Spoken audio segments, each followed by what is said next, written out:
What's going on, guys? My name is Wade with Tech Daily. So I've had the Samsung Galaxy M31 for a few weeks now, and unlike a vast majority of other YouTubers who have this phone who are primarily based in India or Asia, I'm probably one of the few people here in the US who have had the chance to experience this device firsthand so far. And after using the M31 now for a while, the thing that strikes me the most about this phone is just how well it would do here in the US. It's an awesome phone, and it's probably the best overall value, the best bang for your buck device that's out right now. And it's gonna do really well this year in the international market. But folks in the US probably won't get to experience this hidden gem at all, and that's a shame. Now, here in the States, Samsung does offer a solid array of budget phones with their A-series lineup. The new A51 and A71 are great, for example, and we'll probably get a few more budget A-series phones later this year. But in my opinion, the M31 is just a better deal. It packs just about everything the A-series phones have, and even a little more, actually,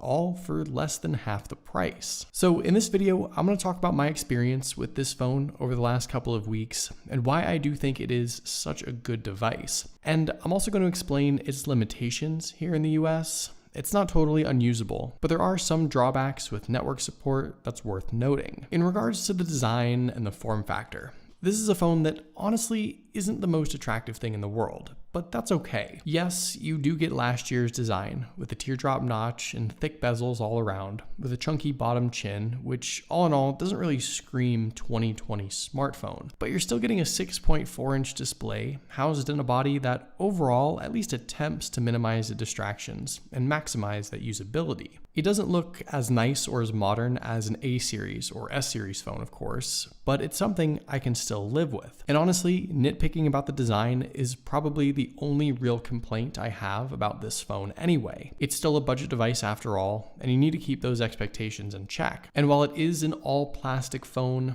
the materials Samsung chose, that sort of shiny, glossy, thick, hard plastic that frames the whole thing, it all still feels pretty high quality. And I think that's important because this is a chunky phone. It's fairly big and noticeably thicker in the hand due to its massive battery. So you couldn't really have an immense amount of cheap plastic covering this thing. Overall, the design I think still goes a little beyond the price point, even if it is a bit dated now, and you are getting less than premium materials. But this isn't a phone that feels as though you only paid $250 for it. One thing that Samsung gets right with its mid-range and budget smartphones in particular is how they don't compromise on anything. Taking a look around, you'll notice that this is a phone that doesn't really lack anything at all. You've got dual SIM support and expandable storage via micro SD card, so you aren't limited by the 64GB built-in storage. Down below, there's the good old headphone jack along with USB-C for charging, and around back, Samsung decided to stick with the physical rear-mounted fingerprint sensor. This is something I really like because not only is it easy to find and feel for, but it's fast and accurate, and it works 100% of the time. With some of the in-display fingerprint readers I've experienced, especially on the new A-series phones, they sometimes just miss the mark. More often than not, my phone is already unlocked via facial recognition anyway by the time I pick it up,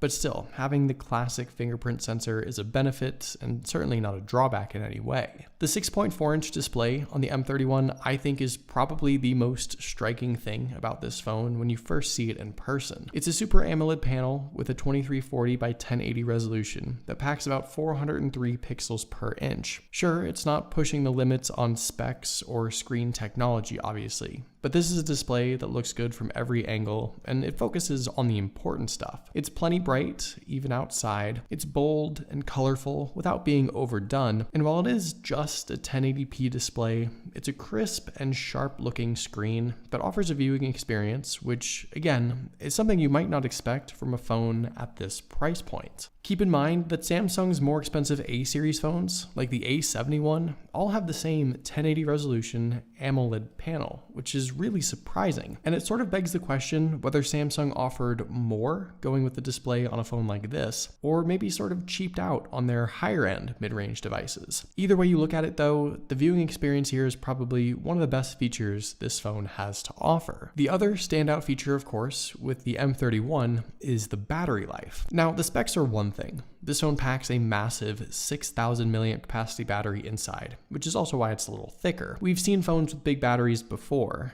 but because of the combination of screen choice and internal specs and better optimized software, this is a phone that I think makes the most of that huge battery capacity. The M31 has lasted me more than 2 days on a single charge through normal use. Web browsing, social media apps, texting, a couple of games here and there. If you aren't a super heavy user, this is a phone that realistically you won't really have to worry about battery life. And here in the US at least, I don't know of any other phone, budget or flagship, that has a battery life that can compete with this thing. And yes, while the 15-watt fast charger isn't the super fast upgrade that many Samsung phones are getting nowadays, I really never found myself trying to juice this thing up in a pinch because I needed to. Battery life was just not a concern. Inside, this phone is powered by the Exynos 9611 chipset, Mali G72 GPU, and 6 gigs of RAM. Now, I have to be honest, given the inconsistencies of Samsung's processors, particularly in their flagship phones when compared with Qualcomm, I was sort of skeptical. But the 9611 I think is probably the best Exynos processor overall right now, and fortunately you can find it in a lot of other devices too, not just the M31. It's a great combination of power and optimization, which pretty much says it all. Paired with the Android 10 update and One UI 2, I found this phone to be snappy and fluid while remaining fully capable, as I even started to push it a bit more. Gaming is totally fine. You can bump up the settings in graphics heavy games too, and in my experience, I found very few hiccups or app crashes. The 6 gigs of RAM is also plenty,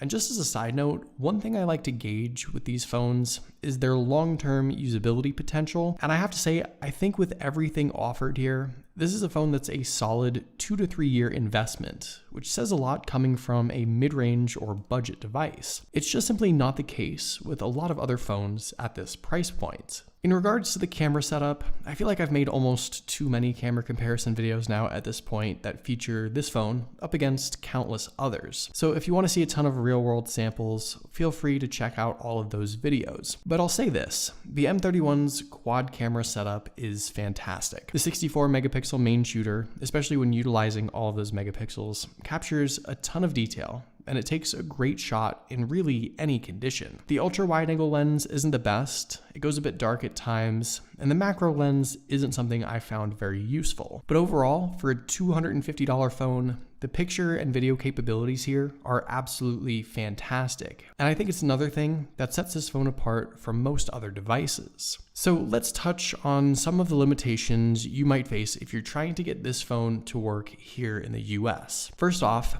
unless you purchase from some third-party company or other individual who set up this phone specifically for use in the States, the M31 imported from India or Asia will be region locked. You'll need a region-specific SIM card and about 5 minutes of voice calling to break that region lock. It's not a huge deal if you know what you're doing, but it is an inconvenience nonetheless. I was fortunate enough to get this device from someone who already unlocked it, so I didn't have to go through those steps. But the other thing you need to consider is what network you want to use the M31 on. Different networks use various 2G, 3G, and 4G wireless bands, and they aren't all supported with this phone. For example, you won't get LTE on AT&T, but you might get it on Straight Talk. Most GSM carriers here will at least have 2G, 2.5G, and some 3G speeds. So if you can live with that and mostly rely on Wi-Fi otherwise when you're at home, at school, or at the office, then realistically it's not a huge deal, but I realize it sort of defeats the purpose here, which is why I think these network limitations for this phone in the US are probably the main reason why most people won't even bother with this phone. It's such a bummer too, because everything else is great, but unfortunately I just don't see any other means of getting this phone to play friendly with all US bands and carriers. A couple last things to mention. No, this phone does not have wireless charging, but I don't care. No, this phone doesn't have any waterproofing or IP rating. And while I do care about that, really no phones at this price point, not even the A71, which is even more expensive, have waterproofing. And that's mainly because of the cheaper plastic build. And no, the M31 doesn't have the greatest external speaker in the world, but it's usable and good enough, and you can just plug in a nice pair of wired headphones. You have that option anyway. Here's the bottom line.